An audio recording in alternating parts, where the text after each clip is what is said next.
programa de hoy, el Papa León anima a no dejarse llevar por la autosuficiencia y a reconocer nuestras limitaciones para dejarnos amar y ayudar. China tiene 3 nuevos sacerdotes, ya suman una decena este año y anuncian más ordenaciones la próxima semana. Inicia la Semana por la Paz en Colombia con múltiples desafíos en medio del clima electoral, la división por grupos armados y la violencia. Entrevistamos al obispo experto en el tema. Santuarios de la Sagrada Familia en Brasil y Jerusalén se hermanan en una alianza espiritual. En España, jóvenes solteros combinan en un campamento el aprendizaje sobre el amor auténtico y su pasión por el surf. Hola amigos, bienvenidos a su programa de noticias con enfoque católico por EWTN Noticias. Soy Eddie Rodríguez Morel. Empezamos las noticias desde el Vaticano con el Papa León en su encuentro semanal con cientos de peregrinos que acuden a la Santa Sede para su catequesis. Esta vez el Santo Padre dio un profundo mensaje a partir de las palabras de nuestro Señor Jesús durante su pasión y un cuestionamiento a la tan valorada autosuficiencia en el mundo de hoy. Nuestra corresponsal Paola Flynn nos cuenta. El Papa León XIV recibió a miles de fieles aquí en la Plaza de San Pedro para su cita semanal. En esta catequesis recordó la pasión de Cristo. Ho sete, dice Gesù. Tengo sed, dice Jesús. De esta manera manifiesta su humanidad y también la nuestra. Ninguno de nosotros puede bastarse a sí mismo. Nadie puede salvarse por sí solo. El pontífice subrayó que la salvación no se encuentra en la autonomía, sino en el reconocer con humildad la propia necesidad. Se anche il Figlio di Dio ha scelto di non bastare a se stesso, si incluso el Hijo de Dios ha elegido no bastarse a sí mismo, entonces nuestra sed de amor, de sentido, se justifica y no es un signo de fracaso, sino de verdad. Ma di verità. El Santo Padre explicó que aunque en la actualidad se premie la autosuficiencia, tender la mano con humildad es un gesto en el que se esconde la salvación. Vivimos en un tiempo que premia la autosuficiencia. Vivimos en un tiempo que premia la autosuficiencia, la eficiencia, el rendimiento, e incluso el Evangelio nos muestra que la medida de nuestra humanidad no viene dada por lo que podemos conquistar, sino por la capacidad de dejarnos amar, y cuando es necesario, también de ayudar. Y cuando sirve, anche aiutare.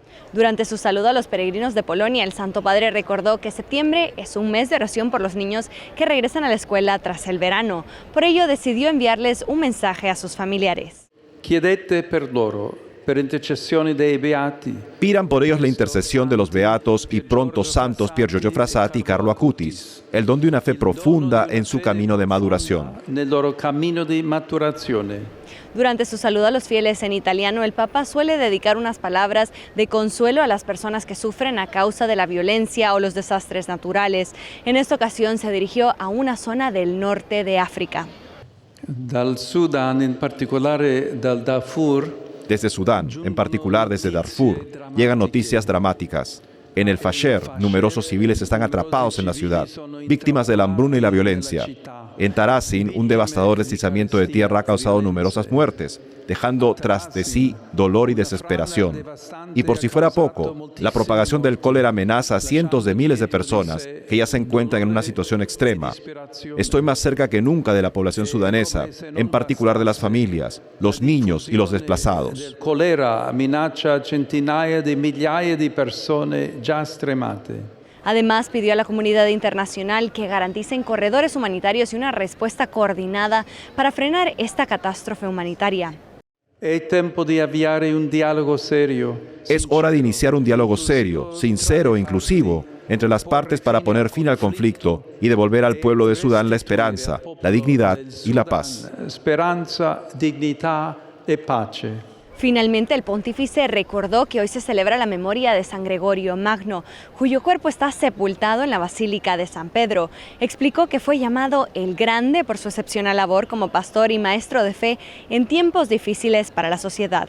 En Roma, Paola Flynn, EWTN Noticias. A propósito de las palabras de ánimo del Papa León para con Sudán, luego de su catequesis esta mañana, le explicamos qué está pasando en este país. Las fuertes lluvias agravan la crisis humanitaria en Sudán. El pasado 31 de agosto, una luz de lodo y rocas sepultó la aldea de Tarasin, región Darfur, al oeste. Murieron unos 1000 pobladores. Las Naciones Unidas y otros grupos no pueden llevar ayuda debido a los combates, informa Vatican News. En abril de 2023 iniciaron los enfrentamientos entre el grupo paramilitar, Fuerzas de Apoyo Rápido, y el ejército de las Fuerzas Armadas sudanesas. la capital vive en guerra civil. Muchos habitantes lo han perdido todo. Llegamos a encontrar la casa, como puedes ver, un proyectil que golpeó la casa y lo quemó todo. El epicentro de los combates es El Fasher, capital de Darfur. Ambos bandos tienen milicias aliadas. Según UNICEF, unas 600.000 personas, la mitad niños, fueron desplazadas de El Fasher y campamentos circundantes en los últimos meses. Pero se estima que quedan 260.000 civiles, incluidos 130.000 niños, atrapados y sin ayuda. Además, se reportan casos de violaciones, asesinatos, mutilaciones, secuestros y reclutamiento de menores por grupos armados. Estamos agotados y cansados. En cuanto a la comida, estamos agotados tratando de encontrar algo, ya no nos queda nada para comer. Estamos tan agotados. La vida misma es muy dura. Todo es tan difícil ahora. Este miércoles, el Papa León XIV expresó su profunda preocupación por la crisis humanitaria en Sudán y elevó una oración por todas las víctimas de la violencia y de los desastres naturales. Y en la catedral de Jiangxi de China, ante una multitud de fieles, se ordenaron 3 nuevos sacerdotes hace unos días. Los nuevos presbíteros Pablo Liu Embo, Pedro Pan Liang y José Dong Liangshan se suman a las 16 ordenaciones celebradas en China desde inicios del 2025. Otras 2 ordenaciones están previstas en Beijing en las próximas semanas. La ceremonia reunió a más de 60 sacerdotes, una veintena de religiosas y alrededor de 300 fieles. Con esa celebración, el clero diocesano de Jiangxi alcanza los 55 sacerdotes. Uno de los ordenados, el padre Pan Liang, agradeció la llamada de Dios y el acompañamiento recibido durante su formación. La semana del 9 de septiembre es la 38ª Semana por la Paz en Colombia y todos sabemos las noticias que últimamente han sido lamentablemente de trascendencia internacional sobre los atentados terroristas y también la muerte de un político en campaña, en pre-campaña electoral. Para saber más al respecto de la labor de la Iglesia en el contexto justamente de esta 38ª Semana por la Paz en Colombia, estamos con Monseñor Héctor Fabio Henao, delegado de la Conferencia Episcopal de Colombia para las Relaciones Iglesia-Estado. Monseñor, bienvenido al programa. Muy buenos días para todos. Muchas gracias por esta oportunidad para compartir con ustedes en EWTN la situación en Colombia y los planes que tenemos para la Semana por la Paz. Por favor, háblenos de esta Semana por la Paz, Monseñor, también por supuesto en este contexto preocupante de violencia que hemos visto en las últimas semanas en Colombia. La Semana por la Paz este año 2025 es la 38ª, como usted ha dicho, edición de esta Semana por la Paz. Tiene un lema que nos dice: arropamos la paz con dignidad y esperanza. Es un llamado muy fuerte de toda la sociedad colombiana para que se respete a la vida humana, para crear condiciones en las que la vida humana sea realmente el centro de nuestra sociedad y sea el valor fundamental en torno al cual se construye toda la red del tejido social que es la vida y que es la sociedad como tal. Tenemos aquí 2 cosas muy importantes. La Semana por la Paz no solamente es una actividad eclesial, nació ciertamente en la iglesia, nació en los colegios de la Compañía de Jesús y se fue expandiendo para convertirse en una gran actividad, tal vez la movilización más importante de Colombia, que se hace anualmente en torno al tema de la paz. Hoy abarca sindicatos, organizaciones comunitarias, barriales, organizaciones de todo orden, y prácticamente en todo el país se hacen actividades pedagógicas, culturales, actividades que resaltan el lema y luego que movilizan a la ciudadanía a trabajar activamente por el tema de la paz. Estamos pues ante una iniciativa de una gran importancia, donde la Conferencia Episcopal ha sido uno de los líderes, también junto a la Universidad Javeriana, la Pastoral Social.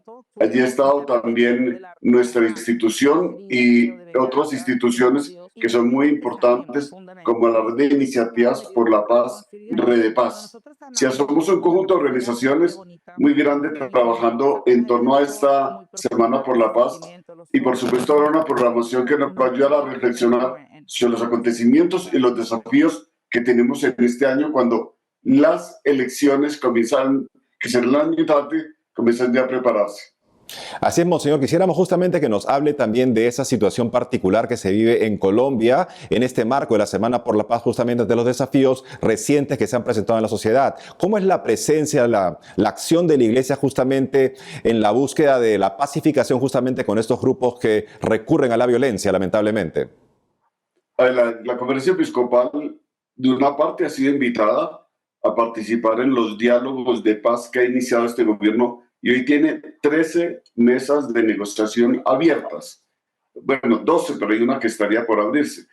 En esas mesas de negociación en general hay presencia de la Conferencia Episcopal o de las diócesis según el tamaño, digamos, según la extensión, la cobertura del grupo que está negociando. Entonces hay una noticia positiva, es que ha habido un esfuerzo de abrir muchos escenarios de diálogo, muchos escenarios de discusión sobre procesos que puedan conducirnos hacia la paz. Vemos que la paz no se negocia, no es el resultado de una negociación, pero allí se aclimatan las condiciones para reducir las violencias y para crear un clima de convivencia. Si la mesa lo que busca es bajar la intensidad de las violencias territoriales.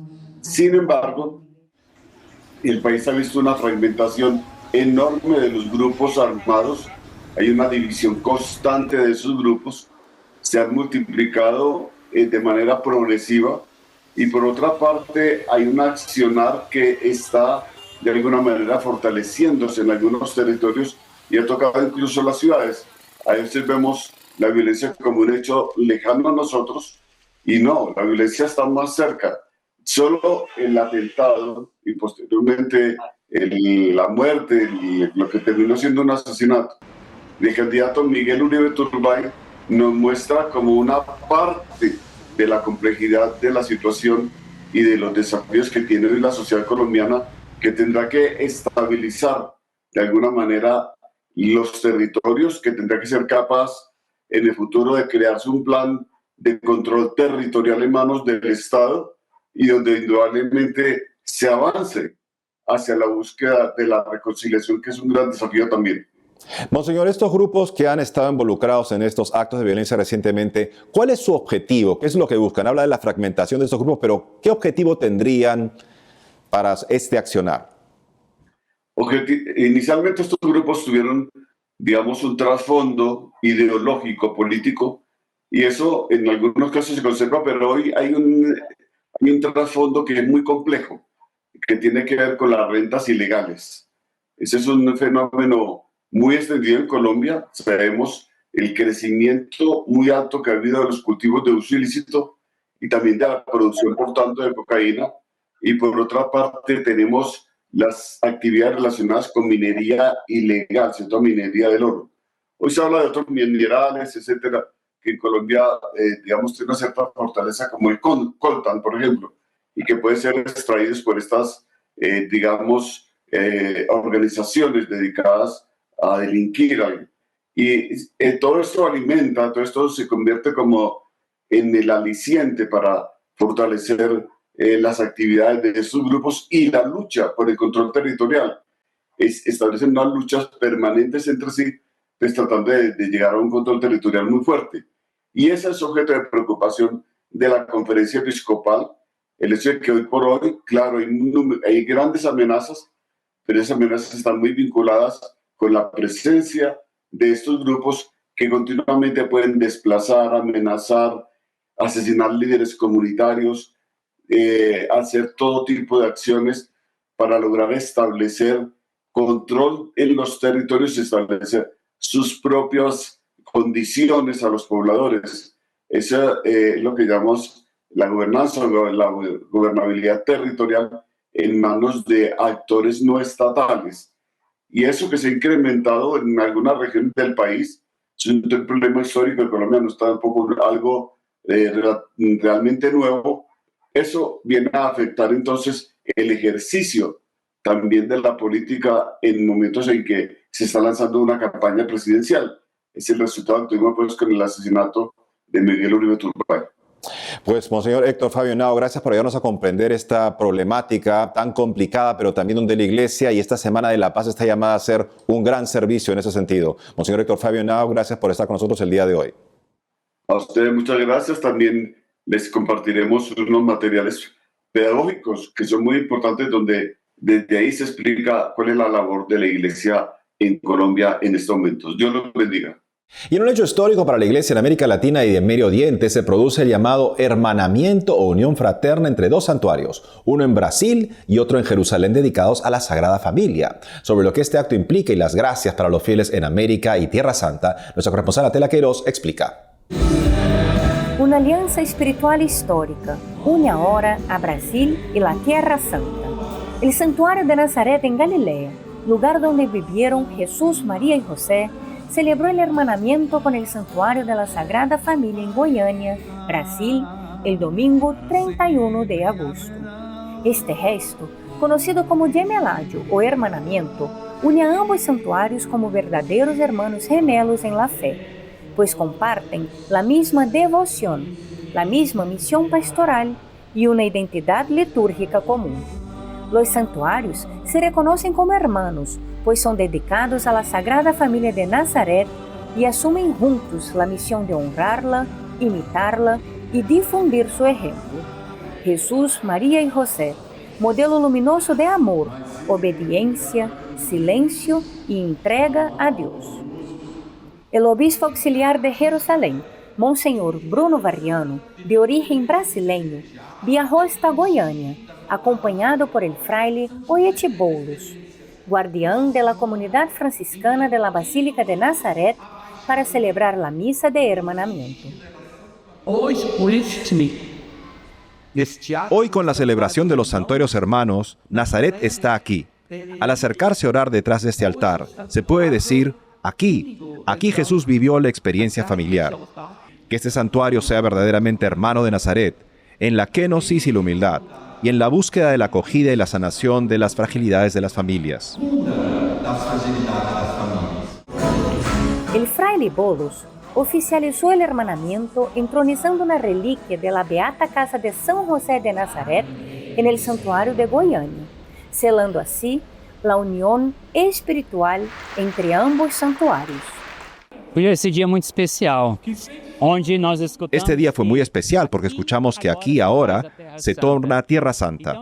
La Sagrada Familia se hace presente entre nosotros como nunca antes. Seamos esa Sagrada Familia en el mundo de hoy. Esa Sagrada Familia. Estamos unidos no solo físicamente por las reliquias, sino también espiritualmente. Allí, las familias de Nazaret y las de la arquidiócesis de Goiânia se unen en oración por las fragilidades unas de otras, pero también por sus alegrías. El hermanamiento es reafirmar que la familia es proyecto de Dios, es sueño de Dios. El hermanamiento une a fieles, peregrinos, religiosos, devotos y misioneros en torno a un mismo ideal: formar hogares santos, fortalecer los lazos familiares y anunciar el Evangelio como testigos del amor concreto vivido en el seno de la familia. Que podamos sentir, tocar, vivir y experimentar toda la belleza de la Sagrada Familia. Esta es nuestra gran gracia. Este es el gran regalo de Dios para la vida de nuestra comunidad y de nuestro santuario. Unidos por la Sagrada Familia, estos dos santuarios se convierten en faros que iluminan a las familias del mundo, invitándolas a vivir en amor, unidad y entrega a Dios, como lo hicieron Jesús, María y José. En Petrópolis, Natalia Queiroz, EWTN Noticias. Hacemos una pausa y al volver, en México los escolares regresan a clases con mochilas llenas de alegría y esperanza. Además, en España jóvenes solteros se entrenan en el amor auténtico y el surf. Regresamos con más noticias con Enfoque Católico.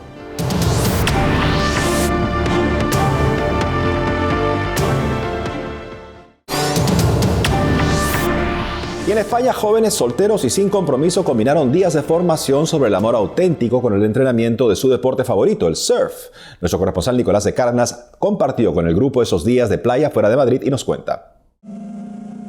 Para lograr surfear una ola sobre una tabla hay que entrenar, seguir unas pautas, aprender en el camino. Y cuanto antes empiece con la técnica, mejor. Lo mismo sucede con el desafío de aprender a amar. Y con ese objetivo se ha desarrollado este verano Campamento Edén, en el que se combinan aspectos de la psicología y la Sagrada Escritura con la práctica del surf. Sus impulsores son Paula Romón y Jesús María García, un matrimonio español entregado desde hace años a la pastoral familiar. Ambos dirigen el Centro de Orientación Familiar Cristo Rey en Pozuelo del Arcón. Y que no sea un tiempo solo de rezar, es imprescindible que sea un tiempo. A este primer campamento han acudido 25 jóvenes, la mayoría de ellos solteros y sin noviazgos, que han combinado ratos de oración con sesiones formativas que son parte de un esfuerzo para instruir en el amor humano cuanto antes, siguiendo el itinerario catecumenal para la vida matrimonial publicado por el Dicasterio de Laicos, Familia y Vida en 2022. Bueno, estamos aquí porque la Iglesia ha lanzado un reto y un desafío de plantearnos la vocación al matrimonio mucho más seriamente. Los cursillos prematrimoniales express no han sido suficientes, por eso nos han exhortado, insistido a que se desarrollen itinerarios largos, abarcando las distintas etapas de la formación al amor mujer. Vivimos en una sociedad donde piensa que el enamoramiento es un fin de semana, o un mes o un año, ¿no? Y nosotros creemos que Dios hace posible que ese enamoramiento no se pase, sino que te plenifique, que te llene. Quizá en la sociedad de hoy se desprecia mucho a Dios, se cree que Dios no me va a aportar nada o tal, ¿no? Y sin embargo es una gran equivocación, porque pues Dios es el que más nos enseña del amor, ¿no? Dios es el que es el experto, el profesional del amor. Algunos de los participantes han querido compartir su experiencia con EWTN Noticias. La verdad que desde hace algún tiempo estoy ahí viendo qué quiere Dios de mí, tanto pues, en ámbito si es ser sacerdote o la vida de matrimonio, y al igual que hay actividades que me forman en la primera, ¿no?, del sacerdocio, pues también buscar, ¿no?, qué querría de mí, ¿no?, Dios, para si lo mío es el matrimonio, ¿no?, cómo puedo ser ese padre que Dios quiere. Pues sobre todo como mirar desde el cariño y el respeto, ¿no? Y luego que, bueno, cada uno tiene su pasado. Ayuda, el deseo, parece que es como que siempre se nos ha dicho que hay que anularlo, ¿no? Que el deseo es malo. Mientras que en realidad Dios quiere que deseemos, ¿no? Quiere dárnoslo todo, quiere darnos plenitud, abundancia, ¿no? Antes lo enfocaba, yo creo que lo tenía como algo mucho más banal, pero ahora verdaderamente empiezo a descubrirlo como algo mucho más verdadero, mucho más espiritual y que está enraizado en un concepto que es mucho más puro y mucho más bello de lo que en realidad se nos puede decir o contar. Y pues estábamos hablando, pues eso, la historia de Tobit, de Sara, en la Biblia, y el cómo ellos lo primero que hacían era decirle a Dios quién era, dar gloria a Dios, decir, bueno, tú cumples tus promesas, tú eres fiel, y desde esa perspectiva pedir, pero pedir con una confianza y pedir, no guardarte ese dolor, pero abrirlo a una posible sanación y con esperanza. Bueno, hemos hablado mucho de las heridas y eso creo que es una parte muy importante que hemos tocado para sanarte a ti mismo. Y cuando tú te sanas, pues al final tú puedes dar a los demás y querer. Mucho antes incluso de tener un compromiso matrimonial en ciernes, estos jóvenes están decididos a aprender a surfear de verdad la ola del amor humano. Desde Noja, en el norte de España, Nicolás de Cárdenas, EWTN Noticias. Y en México los escolares regresan a clase esta semana. En los colegios católicos es un momento especial. Nuestro corresponsal Diego López nos cuenta. Más de 23 millones de alumnos de educación básica y 5 millones y medio de nivel media superior retoman el camino del aprendizaje, acompañados por más de 1 millón de docentes en 200,000 planteles en todo el país. Para el regreso, se ha consolidado una tradición muy particular. Al comenzar el ciclo escolar, Muchos estudiantes llevan sus mochilas a misa para recibir una bendición. Un gesto sencillo que recuerda que cada etapa académica también debe caminarse de la mano de Dios. Es importante que Dios los acompañe en todo momento, que Dios esté presente con nosotros y le agradezcamos cada momento. El hecho de traer a bendecir la mochila es para que Dios esté presente en el proceso educativo de él, que lo esté acompañando y que lo dirija en todo momento. Pero el regreso a clases no está libre de sombras. Durante el ciclo escolar 2023-2024, 430,000 jóvenes abandonaron la escuela. Son 117 cada día que dejó atrás sus sueños por falta de recursos, dificultades académicas o problemas familiares, según señalaron las autoridades. En medio de esta realidad, la Iglesia Católica animó a los estudiantes a perseverar, recordándoles que el esfuerzo siempre va a dar frutos. La vida tenemos que verla bajo un proyecto, y un proyecto donde los protagonistas entiendan que son ellos, y que entendamos que entre más herramientas tengamos, en la vida se vuelve menos pesada para todos. La vida siempre es de esfuerzos, pero vale la pena, porque vivir con sentido, vivir con un proyecto de vida, vivir con herramientas educativas, siempre es un valor agregado a nuestra vida que marcará siempre diferencia. Desde el niño que pisa por primera vez un salón de clases hasta el joven que se prepara en la universidad, este ciclo escolar es una oportunidad para crecer en sabiduría, resiliencia y valores. Por eso el sacerdote invitó a encomendar este inicio a Dios, pidiéndole su acompañamiento para formar a hombres y mujeres de bien para México. Soy mamá de 3 y mi niña más grande entra por primera vez a la escuela.